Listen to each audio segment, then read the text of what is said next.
Hello, kamusta? Percy nga pala.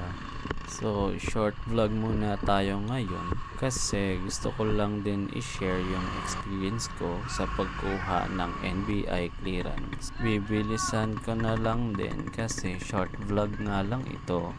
Nag-online application nga muna ako noong February 27, then sa March 23 pa ang earliest appointment date nila. Grabe, almost 1 month din yun.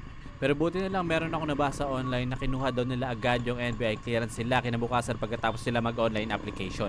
Kaya gagawin ko rin yung ginawa nila. February 27 or Biyernes ako nag-online application. Sabado at Linggo, close sila. And then pumunta na agad ako nung Monday pa lang. Sa Taytay nga pala pinili ko dahil dito ang pinakamalapit na kuhaan ng NBI clearance. Pagpunta ko nga napansin ko na maraming tao. Yun pala andun sila Tekla at Bubay ng Tibats. Kaya binidyohan ko na rin sila. Pampahaba lang din ang video ko. Hehehe. At ito, tingnan nyo. Bilang! 1, 2, 3,